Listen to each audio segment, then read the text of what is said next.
Hello, welcome to Bob's Dungeon. My name is Bob, I'll be your host.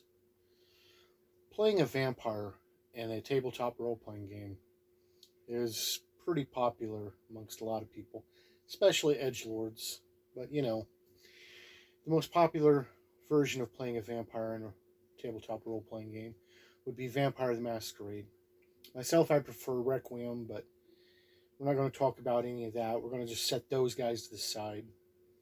There are rules to add a template to play a vampire as a character in Dungeons and Dragons. There's the D20 World of Darkness that lets you play a vampire-esque creature, and lots of other games that have rules for playing vampires. But we're not going to talk about any of those. Instead, we're going to talk about vampires in the Palladium system, particularly Rifts. And the book we're going to look at is the Rifts World Book 1, Vampire Kingdoms. This book has 176 pages and a copyright of 1991. This is the first publishing of it. It was published by Palladium Games. And the artwork in this book, it's got that Palladium feel to it, but it's really good. There's a lot of good artwork in here. So let's go ahead and look at that artwork. This is the first picture we see when we open the book. All of the artwork in this book is in black and white. And the artwork in this book is really good. It goes a long way to setting a proper tone and mood for this book. And yes, there are lots of pictures of different types of vampires in this book, as well as other types of creatures. To use this book, what you're going to need is, of course, a copy of the core rule book for Rifts and a copy of this book. You'll also need a full set of dice. A full set of dice containing a 20-sided die, a 12-sided die, preferably two 10-sided dice for rolling both percentiles and tens, an 8-sided die, a 6-sided die, and a 4-sided die.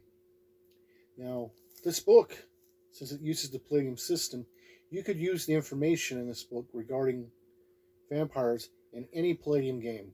So you could use it in Beyond the Supernatural, you could use it in Heroes Unlimited, you could use it in the Rifts role-playing game, which is what it's designed for.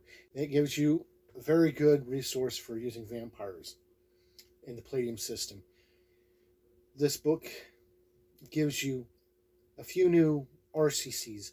An RCC is a racial character class, which goes along with the OCCs, occupational character classes. But you have the secondary vampire and the wild vampire that you can play. And in the back of the book, it has two more that you can add to your game. There is the Were-Jaguar and another RCC that has an Aztec name, and I'm not even going to try to pronounce it. But it's there if you want it. It's kind of cool. Multi-tentacled monster, for those of you that like that. But the first part of this book pertains mostly to vampires. It tells you the different types of vampires. There's the vampire intelligence, the vampire master, the secondary vampire, and the wild vampire. It tells you how all these work together and interact. It gives you all the weaknesses and strengths of the vampire's powers, the psionics that a vampire will use. It also gives you ways to combat the vampires, how to kill them, how to damage them, all their weaknesses. And it also tells how they react to other types of aspects found in Rifts. What kind of magic will harm a vampire, what kind of magic will actually affect them, and what won't. It talks about vampires and technology. Vampires don't do technology. They have a supreme belief in their own supernatural abilities, so they don't use technology. It tells what happens if you try to turn a cyborg into a vampire, which is kind of interesting. The full Borg, the way it's described in the core book, can't be turned into a vampire because there's too much non-living material in them. But if your character has like a prosthetic or just one cybernetic, like an arm or an eye or something, something to replace something that was missing. Then they can be turned, and the new vampiric body ejects the cybernetic portions, which is kind of neat. It tells about how there are how they interact with other character classes and stuff. It also has brand new Cyberknight inventions that are used specifically for hunting vampires. And then it gets into Central America, Mexico, the Yucatan, stuff like that, and gives you some good maps on where things are found there.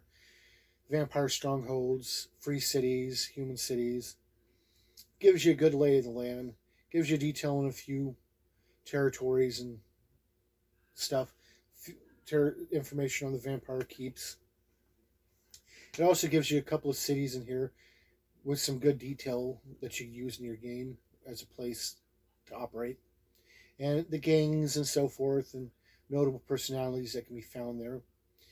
Then there's a section that has some notable vampire hunters, some NPCs that you could throw into your game, and some legends of the Central America area that you could have your characters run into.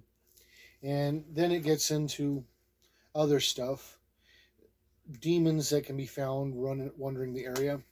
And there's even some information on touring shows, or traveling shows. And this is stuff like circuses, freak shows, and so forth.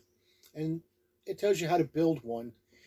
This way you can have a group of characters that your character could be following, either as enemies or whatnot, and have reoccurring villains that keep showing up, or maybe your characters chase them down or whatever.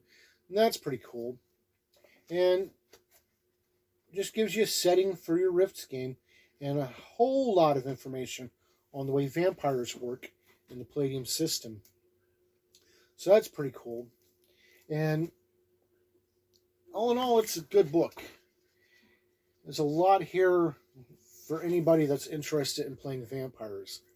Which brings me to 3 questions. Would I play a character using the information in this book? Oh yeah, I wouldn't mind playing a vampire in a Palladium game, particularly Rifts. Would I use the information in this book in a game I run? Oh yeah, vampires make great villains for your characters to go up against. So yeah, I'd use this book. Would I recommend this book? And I'm going to have to say yes. If you want to use vampires in your Rifts game or any other Palladium game, then this book is pretty much a must-have. It's got a lot of information for you and will allow your players to play vampires if they want to. And that's pretty much all I got to say about the Vampire Kingdoms for Rifts. Thank you for joining me at a look at this book, and hopefully you'll join me next time where we'll talk about something else. Bye.